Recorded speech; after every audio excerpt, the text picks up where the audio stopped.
तो ये अमृत है और इसी अमृत को पान करने के बाद में हमें आनंद ही आनंद प्राप्त हो जाता है। जो सुख है सत्संग में सो नहीं दूसरी ठाम, हरि चर्चा श्रवणा सुने रसना उचरे राम। रसना उचरे राम नहीं कोई धोखा धंधा, साध छुड़ावे जगत काट आशा का फंदा। राम चरण आनंद अति निर्वय आठों याम, जो सुख है सत्संग में सो नहीं दूसरी ठाम। ऐसो सुख तो कहीं है ही नहीं, जो ऐसो शाश्वत सुख है, अपार सुख है और सत्य सुख है। तो ऐसा सुख कहाँ है? बोले सत्संग में, संतों की वाणी में, संतों के पास बैठने से है, जहां हरि चर्चा सुनने को मिलती है, भगवत चर्चा सुनने को मिलती है और सतत निरंकार की ध्वनि करने का हमें सौभाग्य प्राप्त होता है। तो ऐसा सुख कहाँ है? बोले इन संतों के पास में। भजन बिना छूटे नहीं राम चरण भव पास, जे चाहे दीदार को तो रटिए श्वासो श्वास। हम कितना भी उपाय कर ले, चाहे व्रत कर ले, चाहे जो है उपवास कर ले, दान धर्म कर ले, यज्ञ कर ले, जितने जितने हमारे सनातन धर्म में वैदिक अनुष्ठान बताए हैं, उन सारे वैदिक अनुष्ठानों करने के बावजूद भी जो है हमको परम गति प्राप्त नहीं हो सकती है। केवल संतों की सन्निधि में बैठ करके जो हम भजन करेंगे, वो भजन ही हमको 84 के फंद से मुक्त करने वाली है, काटने वाली है, और कोई साधन नहीं है।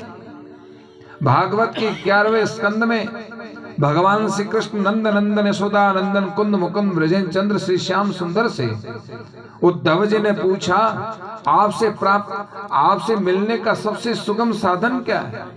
बोले मेरे से मिलने का सबसे सुगम साधन, भागवत की 11वें स्कंद के 12वें अध्याय में यही बात कही है कि सत्संग से बड़ी कोई चीज नहीं है।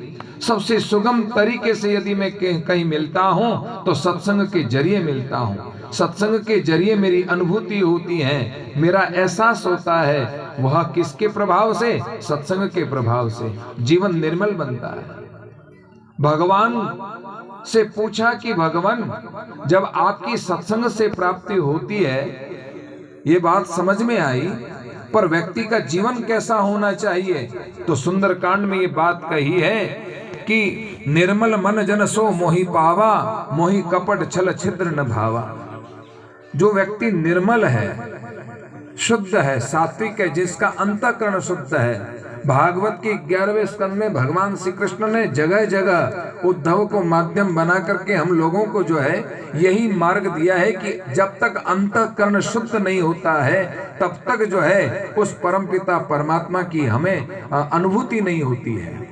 और परमात्मा तत्व की अनुभूति जो है, उस आत्माराम की अनुभूति जो जीवन में है, वो तभी हो पाएगी जब संतों की सन्निधि में सत्संग सुनते सुनते हम अपने जीवन में भजन करेंगे, और भजन के माध्यम से जो है वह अंतःकरण शुद्ध होगा।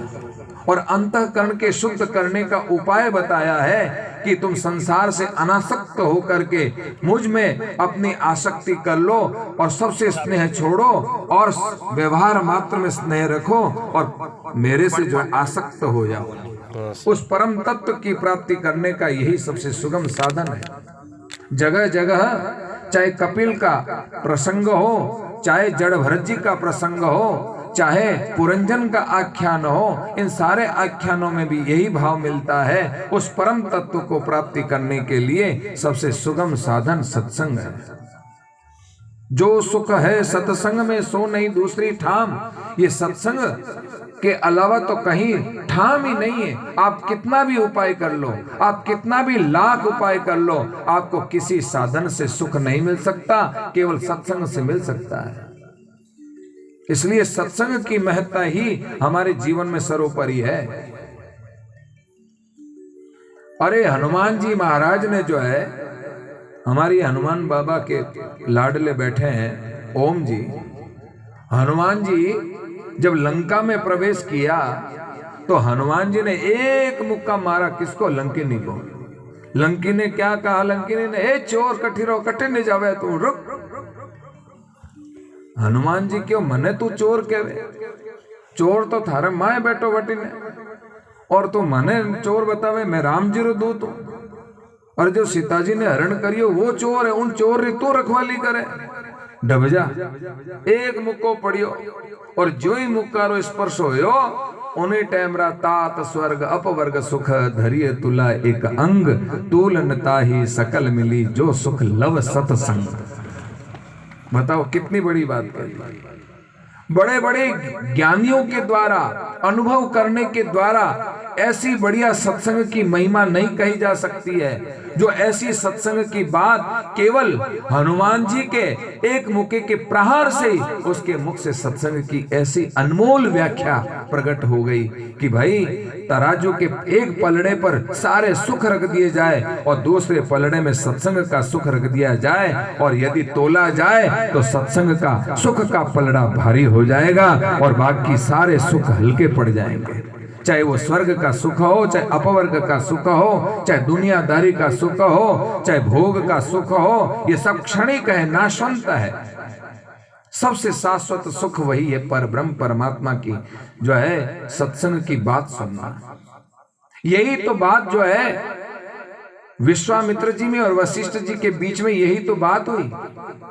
जब विश्वामित्र जी के यहाँ वशिष्ठ जी का आगमन हुआ और सम्मान हुआ, काफी देर तक चर्चा हुई और जब विदाई हुई तो अपने तो भाई ऐसो रिवाज है कि अपने अटे कोई मेहमान आवे तो वहां ने कहीं ना कहीं भेंट पूजा देवा, मान सम्मान करा।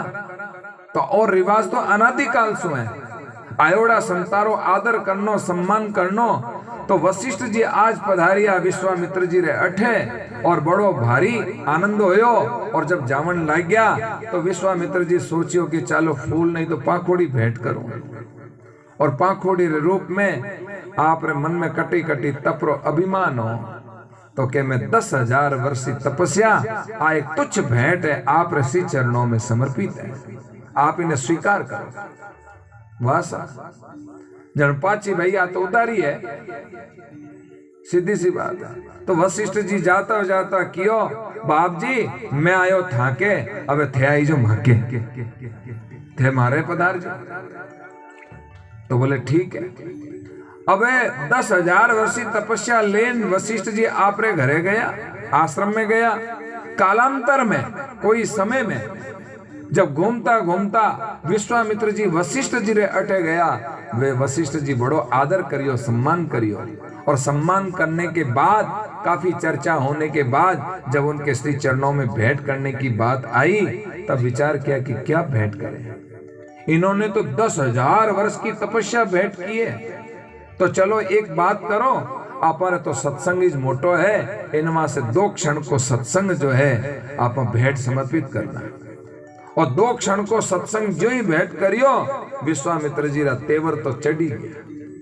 कटे तो 10,000 वर्ष, कटे 2 क्षण, थे तुलना करो, थे पढ़िया लिखिया हो, ऐसी तो गणित आवे ही है। कटे 10,000 वर्ष, कटे 2 क्षण। अब महाराज बताओ विश्वामित्र जी है, कटे 10,000 वर्ष, कटे 2 क्षण, बड़ो भारी आपस में विचारों में मतभेद होयो, बड़ो भारी होयो, निपटारो होयो नहीं, दोनों ही उलझ गया कि वो क्या नहीं तप मोटो है, वो के सत्संग मोटो है। दोनों ही जना जो है ब्रह्मा जी करने गया, ब्रह्मा जी के मने टाइम को नहीं, मैं तो मारे जो है सृष्टि रचो है थारो दूसरो काम। शंकर भगवान करने गया, शंकर भगवान के नहीं नहीं मारा ध्यान करने दो, बस तुम जाओ तुम्हारा काम जाने। विष्णु जी करने गया तो विष्णु जी के नहीं भाई, माने तो सोने जो आनंद मिले है शेष सैया माते, बस वो आनंद है थे। ओ आ उलझन थाने मिटावनी है तो शेष नारायण करने जाओ। शेष नारायण करने गया, दोनों ही लड़ता लड़ता वो के तप मोटो है, वो के सत्संग मोटो है, वो के तप मोटो है, वो के सत्संग मोटो है, कौन कौन मोटो है। तो दोनों ही लड़ता लड़ता अपनी दलीला पेश करी तो शेष नारायण भगवान के देख भाई मारे माते 49 करोड़ योजन लंबी चौड़ी पृथ्वी मारे माते है, बोझो घणो है, कोई ने झेल लो तो पचे कहीं थोरो निवारण करो, थोड़ी समस्या ने सुलझाऊं। कौन सुलझानो चाहे आवरा, इन धरती ने कौन धारण करनी चाहे। विश्वामित्र जी बोले मैं धारण करूं, आओ। 10,000 वर्षी तपस्या समर्पित कर, और धरती ने जो ही माथे लेवन ला गया तो डगमगाई। अबे घबराए क्या करें क्या नहीं करें। तुरंत शेष नारायण भगवान ने उस पृथ्वी को वापस झेल लिया। वशिष्ठ जी क्यों थे आओ रहा थे दाव माते रखो, लगाओ दाव। मैं 10,000 वर्ष लगाया तो बोले मार्ग में सत्संग है, 2 क्षण की सत्संग जो ही समर्पित कर, और धरती माता ने माथे उठाई और वह धरती माता अपने आप टिक गई। विश्वामित्र जी कहे निवाड़ो करोगे नहीं, हमें कह रहे निवाड़ो करे भाई, वो तो हो गयो थे 10,000 वर्ष तपस्या ने समर्पित कर पर अभी धरती ने माथे नहीं धारण कर सकिया, और ए वशिष्ठ जी 2 क्षण रो सत्संग समर्पित कर बरा, और जो है आप धरती ने अपने माथे धारण कर ली। तो मैं तो किसका है? सत्संग का है, न तप का है। राम नाम समतत्व और कहूं दिसे नाही, श्रुति स्मृति में खोज या संत नहीं माई। भाई उन संतों रे कन्ने और सत्संग, राम नाम रो सत्संग और भजन करने री विधि, आ साधना करने री विधि सुखिया बाई ने सो आप लोग सब प्राप्त करिए। जब तक वे रहा तो आप री वाणी सु भाई राम राम करो, भजन करो, संतों री सेवा करो, सत्संग करो। आज वे विभूष व्यापक में विलय हो गया, जैसे बूंद मिली सायर में तो कैसे पकड़ सके कोई कर में। जीव ब्रह्म मिल भया समाना, तो ब्रह्म करे कर्म करे नहीं आना, वो ब्रह्म में विलय हो जाता है। एह चहन दर्श्या बिना मत कोई छोड़ो ध्यान, राम चरण एक राम बिन सभी फोकट ज्ञान। सुखिया बाई के पास और कुछ नहीं था, बस राम राम करो, सेवा करो। यही तो जीवन का सबसे बड़ा प्रमुख साधन है कि संत लोग स्वयं भी सेवा करते हैं और सत्संग की बात सुनकर के भजन करते हैं, और यही हम लोगों को प्रेरित करते हैं। उनकी सच्ची श्रद्धांजलि के रूप में यही भाव है कि उनके द्वारा ये बताई हुई सेवा और सुमिरन और सत्संग, ये तीनों हम अपने जीवन में उतार लेंगे तो जीवन धन्य हो जाएगा। वैसे भी कहा है तन धारी त्रय बात की ढील करो मति कोई, राम भजन साधु दरस दत्तव करता सोय। जीवन में 3 बातें कभी ढील नहीं करनी चाहिए। कौन कौन सी? एक तो भगवान का भजन करना और सेवा करनी, और सत्संग अपने जीवन में जितना हो सके उतना करना, ताकि हम कहीं अटक न जाए, भटक न जाए, कहीं खटक न जाए। इसलिए हम एक रास्ते पर, एक लीक पर चलते रहें तो जीवन में संतों की जरूरत है। तो ऐसे सुखिया बाई के आज इस पावन 17वीं मेला महोत्सव के अंतर्गत हमको इतने ढेर सारे संतों के दर्शन, उनकी दिव्य वाणी सुनने की, जिनकी जो अच्छी बात लगे वो बात अपने जीवन में उतार के अमल करने की चेष्टा करें। यही सच्ची सुखिया बाई के श्रद्धांजलि के भाव समर्पित हो गए। इन्हीं मंगल भावों के साथ मैं अपनी वाणी को विराम देता हूँ। राम जी राम राम महाराज।